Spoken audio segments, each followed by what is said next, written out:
여러분, 평생을 아껴 쓰고 허리띠 졸라매며 모은 집이 하루아침에 내 집이 아닌 것이 된다면 어떤 기분이 드시겠습니까? 대구 동구의 작은 아파트, 35년간 공장에서 일하며 손톱 밑이 다 닳도록 일해 마련한 집이었습니다. 그런데 어느 날 며느리의 차가운 목소리가 들려왔습니다. 이제 이 집은 제 이름으로 되어 있잖아요. 어머님은 따로 나가셔야죠. 순간 가슴이 철렁 내려앉고 옆에 있던 아들은 그저 눈을 감은 채 아무 말도 하지 못했습니다. 그날 밤 이정화 씨 76세는 베개를 끌어안고 소리 없이 울었다고 합니다. 이 이야기는 결코 남의 일이 아닙니다.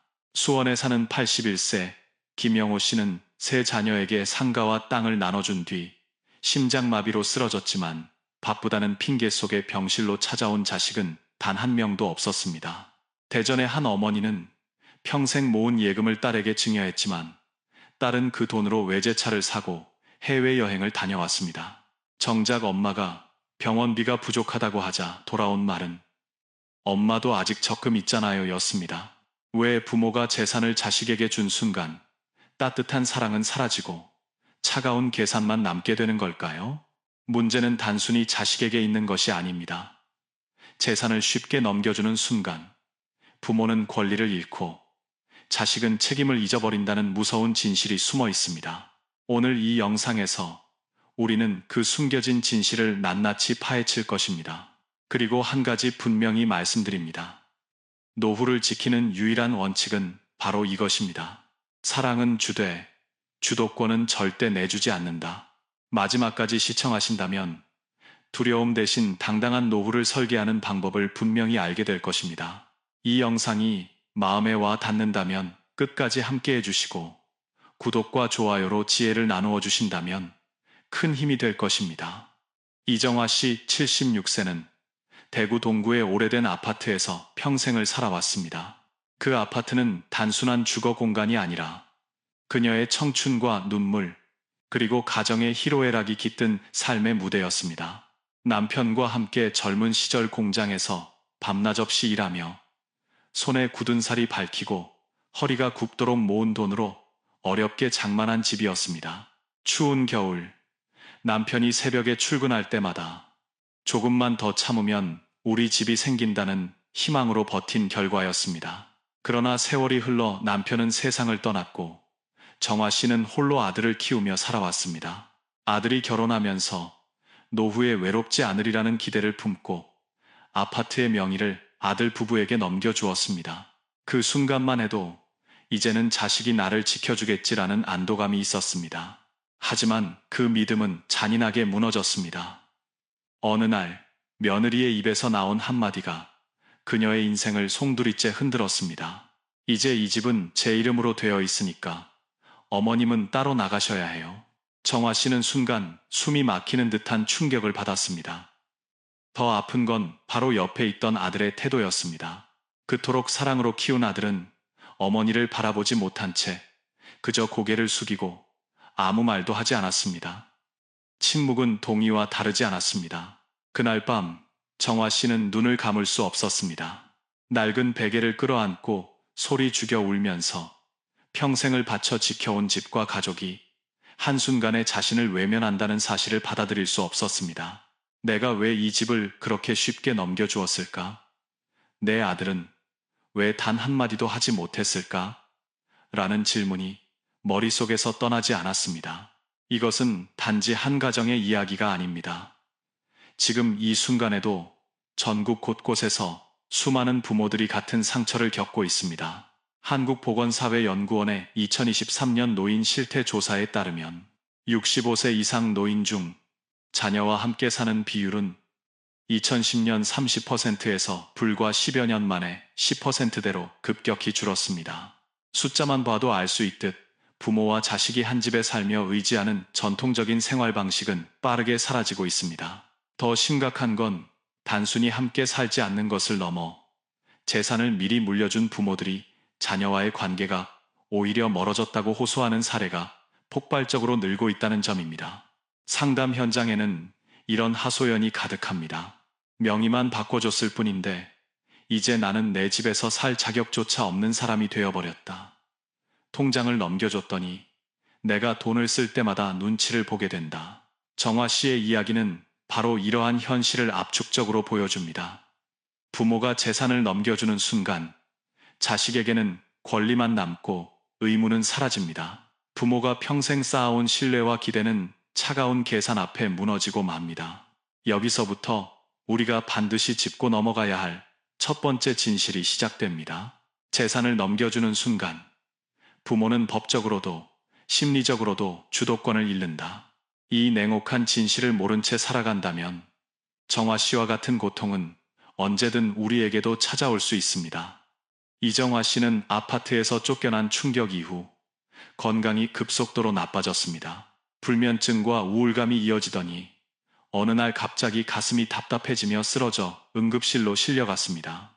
병원 침대에 누운 순간 그녀가 가장 먼저 떠올린 건 아들의 얼굴이었습니다. 이제라도 달려와 주겠지. 내가 이렇게 힘든데. 라는 희망이 마지막으로 남아 있었습니다. 그러나 현실은 냉정했습니다. 보호자 연락처를 묻는 간호사 앞에서 정화 씨는 아무 말도 할 수 없었습니다. 분명히 세상에 하나뿐인 아들이 있었지만 며칠이 지나도록 병실에 나타나지 않았습니다. 며느리 역시 전화 한 통 없었고 오히려 회사 일이 바빠서 어머님 곁에 있을 수 없다는 문자 한 줄이 전부였습니다. 결국 정화 씨는 병원 사회복지사의 도움으로 혼자 입원 수속을 마쳐야 했습니다. 이 장면은 단순한 개인의 불행이 아닙니다. 최근 보건복지부가 발표한 자료에 따르면 자녀와 함께 사는 노인의 10명 중 7명 이상이 병원 입원 시 보호자 공백을 경험한다고 합니다. 자녀와 연락이 닿지 않아 요양보호사나 간병인을 급히 고용하는 사례가 늘어나고 있으며 실제로 노인 환자의 32%가 가족이 병원에 오지 않아 서러움을 느꼈다고 답했습니다. 정화 씨도 마찬가지였습니다. 병실에 누워 천장을 바라보며 마음속 깊은 곳에서 이런 말이 흘러나왔습니다. 재산을 줄 때는 그렇게 빨리 달려오더니 내가 쓰러지자 왜 아무도 오지 않는 걸까? 이 질문은 우리 사회가 직면한 불편한 진실을 드러냅니다. 부모가 가진 재산은 자녀들에게 즉각적인 관심을 불러오지만 부모의 건강과 생명은 더 이상 우선순위가 아니게 된다는 사실입니다. 한 사회학 연구자는 이렇게 말했습니다. 자녀에게 재산을 미리 증여하는 순간 부모는 경제적 협상력을 잃는다. 협상력이 사라진 자리에는 책임이 아닌 무관심이 들어선다. 정화 씨가 병실에서 느낀 외로움은 단순히 가족의 배신이 아니라 한국 사회 노인들이 공통적으로 마주하는 구조적 문제 이슈도 축도였습니다. 밤이 깊어가던 어느 날, 옆 병실에서 간병인과 함께 웃고 떠드는 또래 환자의 모습이 정화 씨 눈에 들어왔습니다.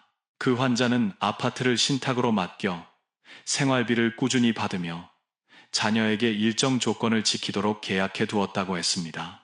그래서 자녀가 병문안에 꼭 오게 만들었고 덕분에 외롭지 않다고 말했습니다.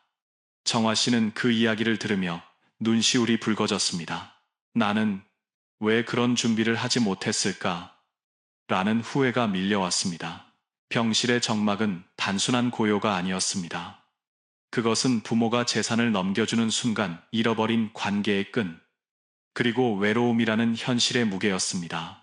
보호자가 없는 병실은 결국 노후가 스스로 지켜내지 않으면 아무도 지켜주지 않는다는 냉정한 진실을 증명하고 있었습니다.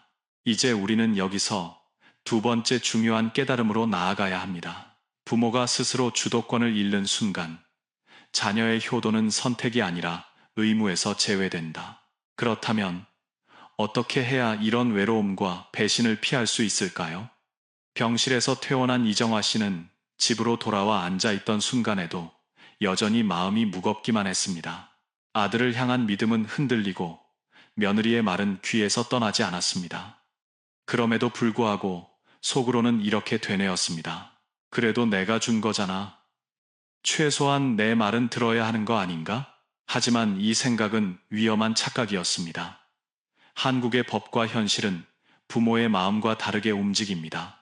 재산을 증여하는 순간 그 소유권은 100% 자녀에게 넘어갑니다. 부모가 아무리 내가 평생 모은 돈이고 집인이 내 뜻대로 해야 한다고 주장해도 법적으로는 더 이상 효력이 없습니다.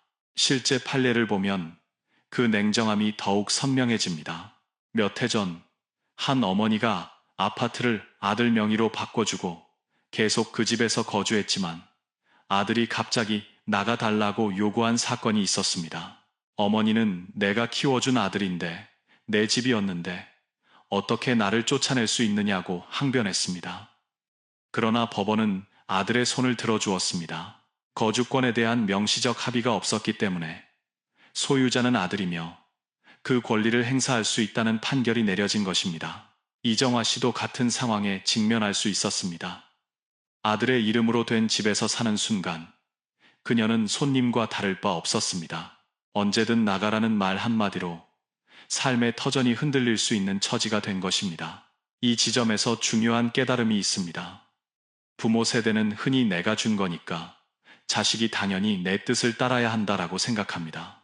하지만 법적으로 증여가 끝나는 순간 부모의 말은 더 이상 강제력이 없습니다. 심리적으로는 여전히 내 것이라 느끼지만 현실적으로는 아무 권리도 없는 사람이 되는 것입니다. 여기에는 또 다른 심각한 문제가 숨어 있습니다.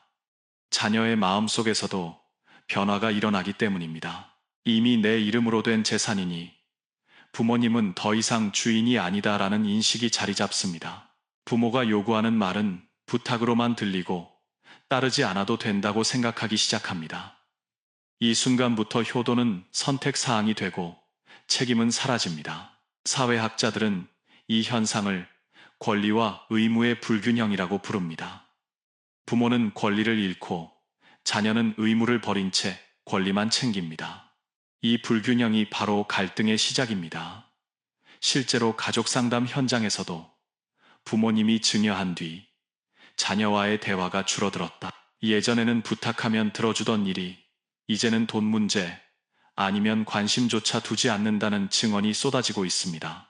정화 씨는 병실에서의 외로움과 집에서의 무력감을 겪으며 비로소 깨달았습니다. 내가 준 것이니 내 말 들어야 한다는 믿음은 환상에 불과했다는 것을. 이제 우리는 여기서 두 번째 큰 진실을 마주하게 됩니다. 증여가 끝난 순간 부모는 소유자가 아니라 손님이 된다. 그리고 이 냉혹한 현실을 직시하지 못한다면 부모는 더욱 큰 상처와 배신을 마주하게 될 것입니다. 아파트 명의를 넘겨준 후 이정화 씨의 일상은 눈에 띄게 달라졌습니다. 예전에는 아들이 종종 찾아와 함께 식사도 하고 집안일도 도와주었지만 명예 이전 후에는 발길이 눈에 띄게 줄었습니다. 전화도 뜸해지고 대화도 형식적으로 변했습니다. 그녀는 마음속으로 이렇게 중얼거렸습니다. 내가 뭘 잘못한 걸까? 왜 재산을 준 뒤로 자식이 오히려 멀어지는 걸까? 이 질문은 단순히 한 가정의 문제가 아니라 오늘날 한국 사회 전체가 겪고 있는 세대 간의 심리적 단절을 보여줍니다. 부모 세대는 평생을 희생하며 자녀를 키웠습니다. 먹고 싶은 것, 입고 싶은 것 다 참고 자녀의 교육과 미래를 위해 모든 것을 내어주었습니다. 그래서 내가 준 만큼 자녀도 나를 책임질 것이라는 확신을 가지고 있었습니다. 그러나 젊은 세대의 사고방식은 완전히 달라졌습니다. 20, 30대 자녀들은 부모의 희생을 의무가 아닌 선택으로 바라봅니다. 부모가 낳기로 결정했으니 책임지는 게 당연하다고 생각할 뿐, 거꾸로 자신들이 부모를 돌봐야 할 의무가 있다고는 느끼지 못합니다. 최근 한국금융연구원의 조사에 따르면 20대와 30대 응답자의 84%가 부모에게서 받은 재산은 내 돈이라고 대답했습니다. 부모의 것을 잠시 빌려 쓰는 것이라고 생각한 비율은 고작 15%에 불과했습니다. 이 심리 변화는 자녀들의 행동에서 분명히 드러납니다. 정화 씨의 아들 역시 처음에는 엄마, 걱정 마세요. 제가 평생 지켜드릴게요. 라며 따뜻한 말을 건넸지만 명예 이전 후에는 태도가 차갑게 식어갔습니다. 마음속 깊은 곳에서 이미 이렇게 생각했을지도 모릅니다. 집은 이제 내 것이고 엄마는 더 이상 주인이 아니다. 돌보는 건 내 선택일 뿐 의무가 아니다. 심리학자들은 이 현상을 권리의 확장, 의무의 축소라고 부릅니다. 부모의 희생은 당연한 배경이 되고 자녀에게 남는 건 권리뿐이라는 인식이 자리 잡습니다. 그래서 자녀는 부모의 부탁을 들어줄 수도 있고 안 들어줄 수도 있는 문제로 받아들이게 됩니다. 문제는 여기서 끝나지 않습니다. 부모가 재산을 넘겨주는 순간 오히려 자녀는 부모를 투자자로 생각하는 경향이 강해집니다. 어차피 나중에 받을 걸 미리 받는 게 뭐가 문제냐. 세금도 줄고 부모님도 편하지 않으시냐라는 계산이 우선합니다. 효의 개념은 사라지고 경제적 논리만 남는 것입니다. 정화 씨도 병원에 입원했을 때 아들의 무심한 태도에서 이런 심리 변화를 뼈저리게 느꼈습니다. 평생을 바쳐 키운 자식이었지만 이제 그녀는 보호자 명단에서조차 우선순위에 들지 못했습니다. 아들에게는 이미 의무가 사라졌고 남은 것은 나는 권리자다라는 생각뿐이었습니다. 이 현실은 부모 세대에게 뼈아픈 교훈을 줍니다. 사랑만으로는 자녀를 붙잡을 수 없으며 법적 제도적 장치 없이는 부모의 주도권이 무너진다는 사실입니다. 부모가 준 재산은 자녀의 마음을 움직이는 도구가 아니라 오히려 효도를 약화시키는 독이 될 수 있습니다. 따라서 이제 우리는 여기서 세 번째 중요한 진실을 깨달아야 합니다. 재산을 미리 주는 순간 자녀에게는 권리만 남고 부모에게는 의무를 기대할 근거가 사라진다. 이정화 씨는 병원에서 퇴원한 후 집에 돌아와 한 가지 더 깊은 고민에 빠졌습니다. 내가 아들에게만 집을 준 게 잘못일까? 차라리 미리 나눠주면 싸움이 덜했을까? 많은 부모들이 이런 생각을 합니다. 그래서 자녀가 여러 명일 경우 갈등을 막기 위해 생전의 유산을 공평하게 나눠주기도 합니다. 그러나 현실은 예상과 달랐습니다. 오히려 미리 나눈 유산이 더 큰 갈등의 불씨가 되곤 했습니다. 실제로 정화 씨의 오랜 친구인 박순옥 씨 78세, 인천 부평는 두 아들과 한 딸에게 미리 재산을 나눠줬습니다. 큰아들에게는 집을, 둘째에게는 상가 일부를, 막내딸에게는 현금을 건네며 이제는 다 똑같이 줬으니 다툴 일 없을 거다라고 안심했습니다. 하지만 결과는 정반대였습니다. 누가 더 유리한 조건을 받았는지를 두고 형제자매가 서로 따지기 시작했습니다. 큰아들은 집값이 가장 비싸니 결국 내가 손해다라고 했고 막내딸은 현금은 다 써버리면 끝인데 왜 나만 불리하냐고 불만을 터뜨렸습니다. 이 갈등은 시간이 갈수록 커져 결국 부모의 돌봄 문제까지 연결되었습니다. 큰아들은 집을 받았으니 네가 모셔야 한다고 동생에게 책임을 떠넘겼고 둘째는 나는 상가 관리만으로도 힘들다며 발을 뺐습니다. 막내딸은 현금은 이미 다 써버렸으니 더 이상 책임질 이유가 없다고 주장했습니다. 결국 세 자녀는 서로 얼굴도 보지 않는 사이가 되었고 박순옥 씨는 내가 평생 쌓아온 가족의 정이 내 손으로 갈라져 버렸다며 눈물을 흘렸습니다. 정화 씨는 친구의 사례를 들으며 마음이 더욱 무거워졌습니다. 자신도 만약 남은 예금과 토지를 나눠주면 똑같은 갈등이 아들 내외와 친척 사이에서 터져나오지 않을까 두려웠습니다. 학자들은 이런 현상을 비교의 덫이라고 부릅니다. 부모가 살아있을 때 재산을 나눠주면 자녀들은 끊임없이 비교합니다. 형은 더 받았다. 누나는 더 좋은 조건이었다. 같은 말이 갈등의 불씨가 되고 심지어 명절이나 가족 모임에서도 서로 책임을 미루는 싸움으로 번집니다. 부모의 선의가 오히려 가족을 분열시키는 결과를 낳는 것입니다. 한국가족상담센터의 보고서에 따르면 생전 증여로 인해 형제 갈등을 경험한 가정은 전체의 41%에 달했습니다. 이 중 절반 이상은 부모가 아프거나 요양이 필요할 때 누가 돌볼 것인지에 대한 책임 문제로 다투었다고 합니다. 돈은 이미 나눠졌지만 돌봄의 의무는 누구도 지고 싶어 하지 않았던 것입니다. 정화 씨 역시 아들을 떠올리며 가슴이 서늘해졌습니다. 만약 내가 남은 예금을 미리 나눠준다면 아들 부부는 오히려 더 나를 외면하지 않을까? 병원에 입원해도 집에서 넘어져도 그들은 더 이상 나를 찾지 않을지 모른다. 여기서 우리는 또 하나의 냉정한 교훈을 얻게 됩니다. 유산을 미리 나눈다고 해서 싸움이 줄어드는 것이 아니다. 오히려 갈등의 씨앗은 더 깊고 더 날카롭게 뿌리내린다. 따라서 부모 세대가 진정으로 가족의 평화를 지키고 싶다면 단순히 공평하게 미리 나눠주자는 생각으로는 부족합니다. 철저한 조건과 기준, 그리고 제도적 장치를 마련하지 않는 한 미리 나눈 재산은 화해의 선물이 아니라 분열의 불씨가 될 수 있습니다. 이정화 씨는 친구들의 갈등 사례를 들으며 깊은 깨달음을 얻었습니다. 그냥 미리 나눠주는 건 답이 아니구나. 그렇다면 조건을 붙여야 하지 않을까? 과거 부모 세대는 자녀와의 관계를 신뢰로만 유지하려 했습니다. 하지만 지금 세대는 다릅니다. 사랑만으로는 충분하지 않고 약속은 종이 위에 쓰여야 힘을 갖습니다. 바로 여기서 등장하는 것이 조건부 증여입니다. 조건부 증여란 단순히 재산을 주는 것이 아니라 구체적인 의무를 함께 명시하는 방식입니다. 예를 들어 매월 2번 이상 안부 전화를 한다.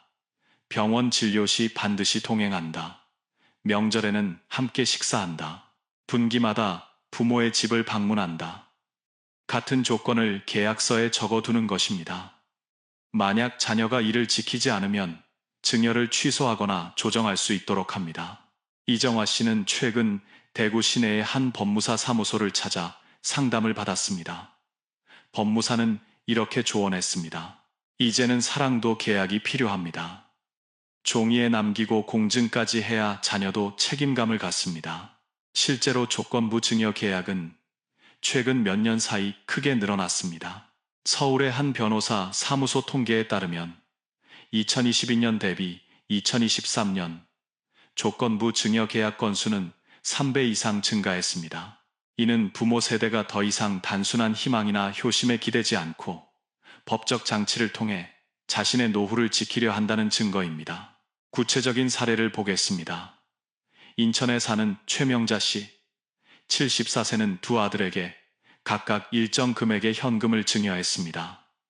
단, 조건을 걸었습니다. 매주 일요일 점심은 반드시 함께 먹을 것, 분기마다 부모와 함께 문화활동을 할 것, 건강검진이나 병원 진료 시 반드시 동행할 것. 처음에는 아들들이 불만을 표했습니다. 이런 조건까지 걸 필요가 있냐고 말했지만 시간이 지나면서 오히려 긍정적인 효과가 나타났습니다. 조건이 명확하니 오해가 줄었고 아들들은 부담을 느끼지 않고 자연스럽게 부모를 챙기게 되었습니다. 최 씨는 조건이 있으니까 오히려 마음이 편하다. 아들들도 명확한 기준이 있어서 더 자주 찾아오고 나도 외롭지 않다고 말했습니다. 이정화 씨도 이러한 사례를 들으며 용기를 얻었습니다. 그녀는 생각했습니다. 내가 아들에게 집을 그냥 넘겨주지 않고 조건을 달았다면 지금처럼 외롭지는 않았을까? 조건부 증여의 장점은 분명합니다. 첫째, 부모와 자녀 모두 의무와 권리를 명확히 이해합니다. 둘째, 부모는 심리적으로도 주도권을 잃지 않습니다. 셋째, 자녀들은 법적 책임 때문에라도 부모를 챙기게 됩니다. 넷째, 갈등 상황에서도 객관적인 기준이 있어 불필요한 오해를 줄일 수 있습니다. 물론 한계도 있습니다. 자녀가 조건을 형식적으로만 지킬 수도 있고 처음엔 잘 하다가 시간이 지나며 소홀해질 수 있습니다. 하지만 아무런 장치 없이 모든 재산을 내어주는 것보다는 훨씬 안전합니다.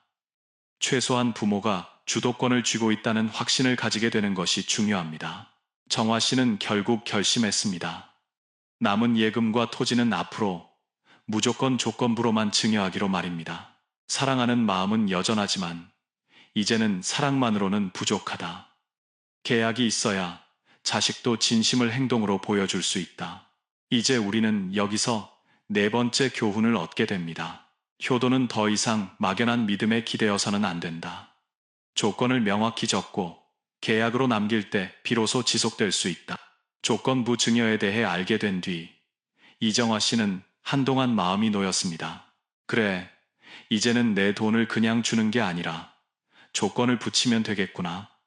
그러나 곧 또 다른 불안이 찾아왔습니다.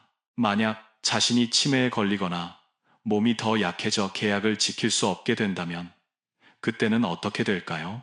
조건이 아무리 있어도 본인이 직접 관리할 힘이 사라진다면 무용지물이 될 수도 있다는 두려움이었습니다. 바로 이 지점에서 많은 전문가들이 권하는 제도가 있습니다. 그것이 바로 가족신탁입니다. 가족신탁은 재산을 자녀에게 바로 넘기지 않고 은행이나 신탁 전문 기관에 맡겨 관리하게 하는 방식입니다. 부모는 여전히 수익을 받으면서도 법적으로 안전하게 재산을 지킬 수 있습니다. 이정화 씨는 대구 시내의 한 은행을 찾아 상담을 받았습니다. 상담 직원은 이렇게 설명했습니다. 신탁의 가장 큰 장점은 안정성입니다. 첫째, 살아 계실 동안은 생활비를 꾸준히 지급받을 수 있습니다. 둘째, 치매나 질병이 생겨도 신탁회사가 대신 관리해 줍니다. 셋째, 자녀들이 마음대로 건드릴 수 없고, 넷째, 사후에도 부모님이 정한 조건대로만 분배됩니다. 이 이야기를 듣는 순간 정화 씨는 가슴이 놓였습니다. 이제야 비로소 자신이 다시 주도권을 쥔 듯한 기분이 들었기 때문입니다. 실제 사례도 있습니다. 부산에 사는 한 노부부는 15억 원 상당의 부동산과 5억 원 현금을 가족 신탁에 맡겼습니다. 조건은 생전에는 매월 300만 원씩 생활비로 받고 치매 진단이 나오면 간병비 포함해 매월 600만 원을 지급하도록 했습니다. 사망 후에는 두 자녀에게 7대3 비율로 분배하되 더 많이 부모를 돌본 자녀에게 유리한 조건을 추가했습니다. 이 부부는 치매가 와도 내 돈으로 내가 원하는 치료를 받을 수 있다는 안정감이 가장 크다고 말했습니다. 이정화 씨도 상담을 마친 후 이런 생각을 했습니다. 조건부 증여는 자녀의 태도에 따라 흔들릴 수 있지만 신탁은 제도가 대신 지켜주는구나. 내 마음이 약해져도 내 건강이 흔들려도 이 장치는 흔들리지 않겠구나.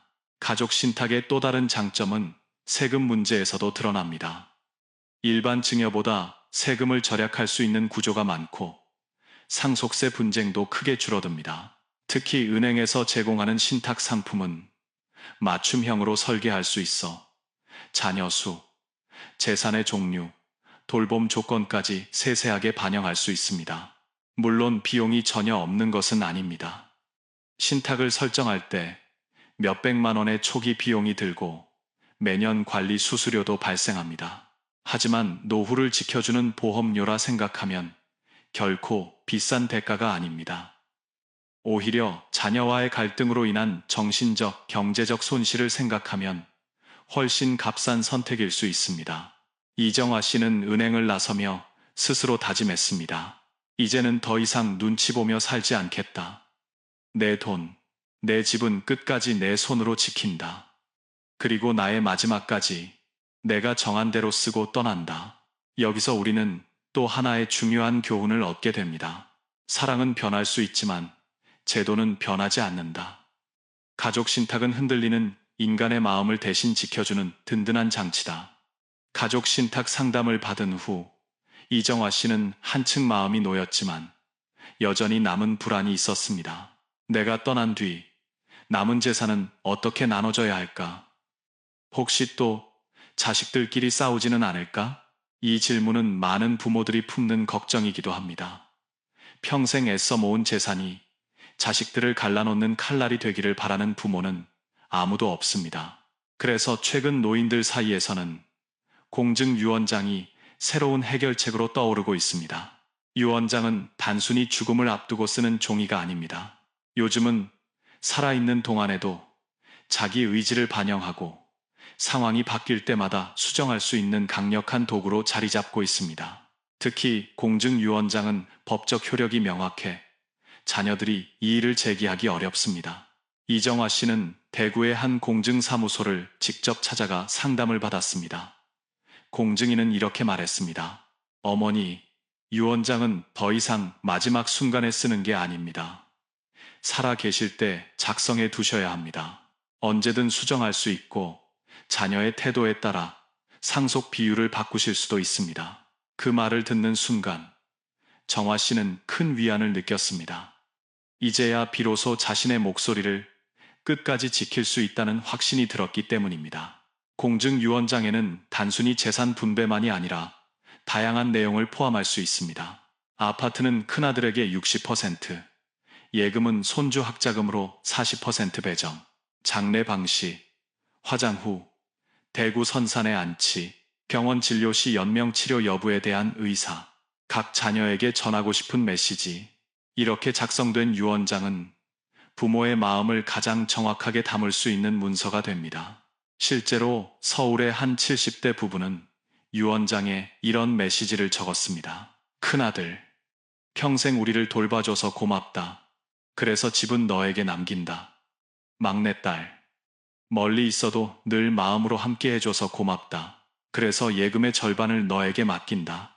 이 메시지는 단순한 분배가 아니라 자녀에게 진심 어린 감사와 이유를 전하는 기록이었습니다. 덕분에 상속을 받은 자녀들은 억울함을 느끼지 않고 부모의 뜻을 존중하게 되었습니다. 한국공증협회의 통계에 따르면 2023년 공증유언장 작성 건수는 전년 대비 89% 증가했습니다. 특히 60대 이상이 대부분이었으며 많은 부모들이 자녀들의 태도에 실망해 직접 찾아온 경우가 많았습니다. 이정화 씨도 유언장을 작성하며 마음이 한결 가벼워졌습니다. 그녀는 남은 재산을 어떻게 나눌지, 아들에게 어떤 말을 남길지 직접 정했습니다. 그리고 가장 중요한 조건을 적었습니다. 내가 살아있는 동안은 내 집에서 내가 원하는 대로 살고 내 돈은 내 뜻대로 쓴다. 유언장을 작성하는 순간 그녀는 다시 한번 깨달았습니다. 사랑은 강요할 수 없지만 나의 의지는 문서로 남길 수 있다는 사실을. 여기서 우리는 또 하나의 교훈을 얻습니다. 유언장은 죽음을 준비하는 종이가 아니라 삶을 당당하게 살아내기 위한 무기다. 공증이라는 방패가 있을 때 부모의 의지는 끝까지 존중받는다. 공증 유언장을 작성한 후 이정화 씨는 마음이 한결 가벼워졌습니다. 그러나 여전히 머릿속에는 또 다른 질문이 떠올랐습니다. 미래는 준비했는데 지금의 생활은 어떻게 지켜야 하지? 사실 그녀의 가장 큰 고민은 지금 당장 손에 쥘 수 있는 생활비였습니다. 아파트는 있지만 매달 안정적으로 들어오는 현금이 부족했던 것입니다. 자녀에게 손을 벌리고 싶지는 않았습니다. 이미 집을 넘겨줬다가 큰 상처를 받은 만큼 다시는 그 길을 걷고 싶지 않았습니다. 이때 이정화 씨가 알게 된 제도가 바로 주택연금이었습니다. 주택연금은 본인이 살고 있는 집을 담보로 맡기고 매달 연금 형태로 돈을 받는 제도입니다. 쉽게 말해 집은 그대로 살면서도 생활비를 마련할 수 있는 방법이었습니다. 대구 주택금융공사 지점을 찾아간 이정화 씨는 상담을 받았습니다. 직원은 친절하게 설명했습니다. 어머님, 지금 보유하신 아파트를 기준으로 하면 매월 약 120만 원 정도의 연금을 받으실 수 있습니다. 집은 계속 어머님 명의로 되어 있고 평생 거주도 가능하십니다. 만약 요양원에 가시더라도 집을 팔지 않고도 연금을 계속 수령할 수 있습니다. 이 말을 들은 순간 정화 씨의 얼굴에는 안도의 미소가 번졌습니다. 이제 더 이상 자녀에게 병원비나 생활비를 부탁할 필요가 없었습니다. 스스로 번 돈으로 스스로를 지킬 수 있다는 생각만으로도 마음이 든든해졌습니다. 실제로 한국주택금융공사의 2023년 통계에 따르면 주택연금 신규 가입자는 2만 3천 명을 넘어 역대 최고치를 기록했습니다. 가입자의 91.7%가 제도에 만족한다고 답했으며 가족 관계가 오히려 좋아졌다고 응답한 비율도 70%가 넘었습니다. 부모가 경제적으로 독립하니 자녀들도 부담에서 해방되어 오히려 더 자주 찾아오고 관계가 원만해졌다는 것입니다. 정화 씨는 연금을 받으면서 작은 변화를 시작했습니다. 매달 들어오는 돈으로 건강식품을 사고 오랫동안 미뤄왔던 여행도 다녀왔습니다. 동네 경로당에서 만난 친구들에게 밥을 사주며 웃을 수 있었습니다. 그녀는 속으로 이렇게 말했습니다. 내 집에서 살면서 내 돈으로 쓰고 내 인생을 즐기는 것. 이것이 진짜 노후의 자유가 아닐까? 주택연금의 가장 큰 장점은 눈치 보지 않는 삶이었습니다. 자녀에게 손을 내밀지 않아도 자신이 모은 재산으로 자신의 노후를 지켜나갈 수 있다는 확신. 이것이야말로 부모 세대가 원하는 가장 큰 선물이었습니다.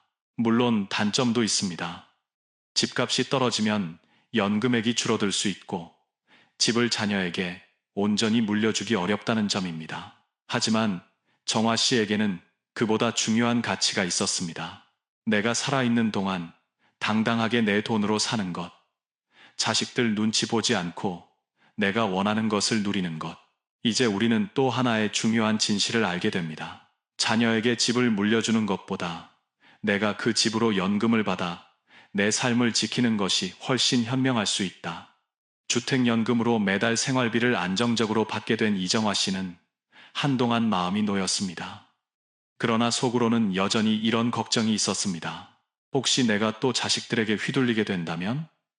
그럴 땐 어디서 힘을 얻을 수 있을까? 그녀가 떠올린 답은 의외로 가까이에 있었습니다. 바로 디지털 자산이었습니다. 요즘 60, 70대 노인들 사이에서도 스마트폰은 필수품이 되었습니다. 온라인 은행 계좌, 간편 결제 앱, 가상화폐 지갑 또 젊은 세대만의 영역으로 여겨졌던 디지털 금융을 부모 세대도 빠르게 익히고 있습니다. 실제로 한국인터넷진흥원의 조사에 따르면 2023년 기준 65세 이상 스마트폰 보급률은 90%를 넘어섰습니다. 특히 60대 이상의 가상화폐 보유 비율은 2021년 3.2%에서 불과 2년 만에 12%로 급증했습니다. 이정화 씨도 예외가 아니었습니다. 아파트 명의를 아들에게 넘겨준 뒤 큰 상처를 입은 그녀는 혹시 모를 상황에 대비해 소규모의 비상금을 따로 마련해 두기로 했습니다. 은행 예적금 계좌를 자녀가 알지 못하는 모바일 은행에 개설하고 소액이지만 매달 꾸준히 저축을 이어갔습니다. 뿐만 아니라 최근에는 디지털 자산 강좌를 들으며 비트코인과 이더리움에도 조금씩 투자하기 시작했습니다. 그녀는 이렇게 말했습니다. 혹시라도 또 쫓겨나는 상황이 오면 이 돈으로 방 한 칸 얻고 조용히 살면 된다. 자식들이 모르는 내 돈이 있다는 것만으로도 마음이 든든하다. 디지털 자산의 장점은 바로 보이지 않는 안전망이라는 점입니다. 자녀들이 알지 못하는 공간에서 비상금을 관리할 수 있고 필요할 때 언제든 현금화할 수 있습니다. 카카오페이, 토스, 네이버페이 같은 간편 결제 앱을 통해 소액이라도 자유롭게 관리할 수 있고 암호화폐 지갑을 이용하면 제3자가 쉽게 접근할 수 없습니다. 물론 위험도 있습니다. 비밀번호를 잊거나 사기를 당하면 돌이킬 수 없는 손해가 발생할 수 있습니다. 그래서 최근에는 디지털 상속 서비스가 주목받고 있습니다. 예를 들어 구글의 비활성 계정 관리자는 일정 기간 계정 접속이 없으면 지정한 가족에게 정보 접근 권한을 넘겨주고 애플의 디지털 유산 프로그램은 아이폰, 아이패드의 데이터를 상속할 수 있도록 합니다. 한국에서도 디지털 자산을 전문적으로 관리해주는 서비스가 늘고 있습니다. 정화 씨는 자신의 비상금을 관리하면서 새로운 자존감을 느꼈습니다. 나는 더 이상 자식들에게만 의존하지 않는다.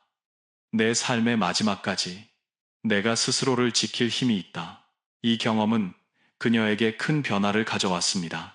예전에는 아들의 눈치를 보며 병원비를 부탁할 수밖에 없었지만 이제는 필요한 순간에 비상금을 꺼내 쓸 수 있다는 자신감이 생겼습니다. 작은 금액일지라도 그것은 곧 심리적 독립이었습니다. 여기서 우리는 다섯 번째 교훈을 얻게 됩니다. 디지털 자산은 단순한 돈이 아니라 부모 세대가 자존감을 회복하고 독립을 지키는 비밀 무기다. 이정화 씨는 주택연금과 디지털 자산을 통해 한층 안정을 되찾았습니다. 그러나 그녀의 마음 속에는 여전히 무거운 교훈이 남아 있었습니다. 내가 조금만 더 현명했다면 처음부터 이렇게 상처받지는 않았을 텐데. 많은 부모들이 노후 재산을 지키려다가 몇 가지 치명적인 실수를 범합니다. 이정화 씨 역시 그중 일부를 경험했고 상담 과정에서 다른 사례들을 보며 더욱 뼈저리게 깨달았습니다. 첫째, 구두 약속만 믿고 문서화하지 않는 것. 많은 부모들이 자녀와 대화만으로 충분하다고 믿습니다. 우리 아들이 설마 나를 배신하겠어? 딸이니까 알아서 잘하겠지 라는 기대 속에 중요한 약속을 말로만 남깁니다. 그러나 상황이 바뀌면 말은 언제든 달라질 수 있습니다. 네가 맺는 말은 바뀌면 바로는 년, 배우자의 의견, 경제적 압박, 형제 간 경쟁이 개입하면 약속은 무너집니다. 실제로 상담소에서는 분명 생활비를 주기로 했는데 자식은 일시적으로만 돕기로 했다고 주장한다는 갈등 사례가 끊이지 않습니다. 반드시 문서로 남기고 가능하다면 공증까지 받아야 합니다. 둘째, 모든 재산을 한 번에 다 넘기는 것, 세금 아끼겠다는 이유로 혹은 자식의 부탁에 밀려 한 번에 큰 재산을 이전하는 경우가 많습니다. 하지만 일단 명의가 넘어가면 돌이킬 수 없습니다. 아파트를 몽땅 아들에게 주고 난 뒤 살던 집에서 나가달라는 말을 듣는 부모들이 적지 않습니다. 가장 현명한 방법은 단계적으로 나눠주는 것입니다. 작은 금액을 먼저 주고 자녀의 태도를 지켜본 뒤 신뢰가 확인되면 다음 단계를 진행하는 식으로 관리해야 합니다. 셋째, 세금만 생각하고 관계를 무시하는 것. 상속세를 아끼려고 미리 증여하는 부모들이 많습니다. 하지만 세금을 몇 천만 원 절약하려다 가족 간의 신뢰와 정이 무너진다면 무슨 소용일까요? 상속세는 자녀가 내야 할 몫이지만 부모의 노후는 부모 스스로 지켜야 할 몫입니다. 결국 중요한 건 세금이 아니라 관계와 주도권입니다. 넷째, 자녀 간 차별을 모호하게 두는 것. 부모들은 흔히 큰아들이 효도했으니 더 준다. 시집간 딸은 덜 필요하니 조금만 준다와 같이 감정적인 기준으로 차별을 두곤 합니다. 문제는 기준이 모호하다는 점입니다. 이런 차별은 형제 간 갈등을 더욱 키우고 결국 부모까지 원망하게 만듭니다. 만약 차별을 두더라도 반드시 명확한 이유와 기준을 밝혀야 합니다. 예를 들어 돌봄에 더 기여한 자녀에게 10%를 더 준다처럼 구체적으로 적어야 공정성을 인정받을 수 있습니다. 다섯째, 자녀와 충분히 대화하지 않고 일방적으로 결정하는 것. 부모가 아무리 좋은 제도를 이용하더라도 자녀들이 이해하지 못하면 불만만 남습니다. 조건부 증여나 가족 신탁 같은 제도는 자녀들이 그 취지를 이해할 때에만 효과가 있습니다. 충분히 설명하고 대화를 나눈 뒤 자녀와 합의된 형태로 진행해야 합니다. 그렇지 않으면 억지로 따르는 관계가 되고 효도의 마음은 사라집니다. 이정화 씨는 이 5가지 실수를 되짚으며 스스로 다짐했습니다. 이제는 절대 말만 믿지 않는다. 한 번에 다 넘기지도 않는다. 세금만 보지 않고 자녀와의 관계를 우선한다. 차별을 두더라도 이유를 명확히 밝힌다. 무엇보다 반드시 자식과 대화하고 합의한다. 그녀가 겪은 눈물과 배신은 값비싼 수업료였지만 이제는 같은 실수를 반복하지 않겠다는 굳은 결심으로 바뀌었습니다. 여기서 우리는 6번째 교훈을 얻게 됩니다. 부모의 가장 큰 적은 자녀가 아니라 준비 없는 선택이다.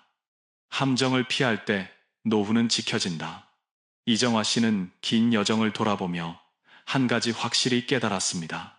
말로만, 마음으로만은 내 노후를 지킬 수 없다. 행동해야 한다. 그녀는 자신과 같은 상황에 처한 이들에게 이렇게 조언합니다. 오늘부터, 바로 지금부터 바꿀 수 있는 실천 루트가 있다는 것입니다. 1단계, 자산 전수조사. 내가 가진 것부터 정확히 알기. 많은 부모들이 막연히 집 한 채, 예금 조금 정도만 알고 있습니다. 그러나 실제로는 더 많습니다. 전세 보증금, 상가 임대 보증금, 묵혀둔 보험, 심지어 오래된 회원권까지 모두 가치 있는 자산입니다. 이정화 씨도 처음에는 나는 가진 게 별로 없다고 생각했지만 변호사와 함께 엑셀로 정리해보니 부동산, 예금, 보험, 디지털 계좌까지 합치면 생각보다 큰 금액이었습니다. 자산은 목록화할 때 비로소 힘을 발휘합니다.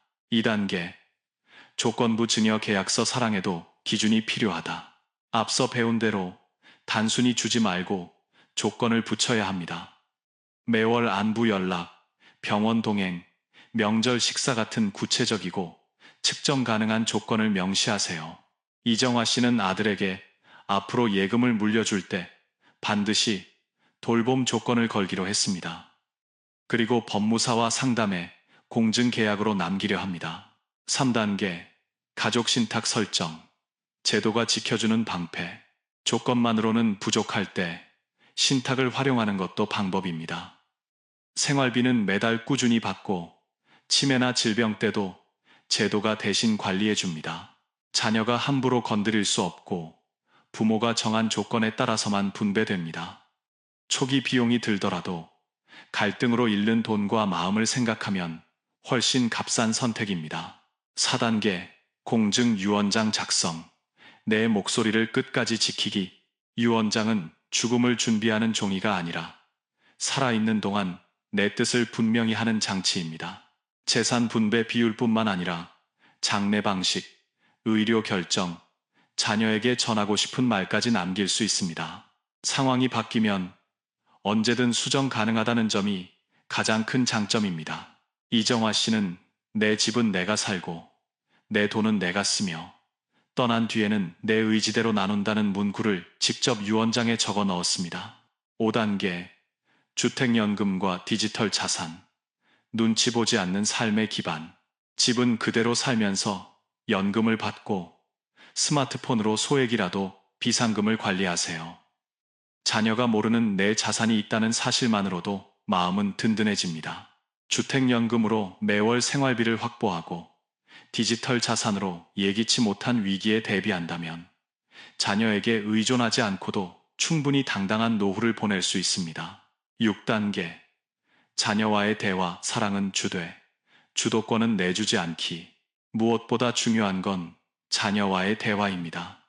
부모가 일방적으로 결정하면 자녀는 억지로 따르게 되고 결국 불만만 쌓입니다. 반대로 부모가 솔직하게 이야기하면 자녀도 이해하고 존중합니다.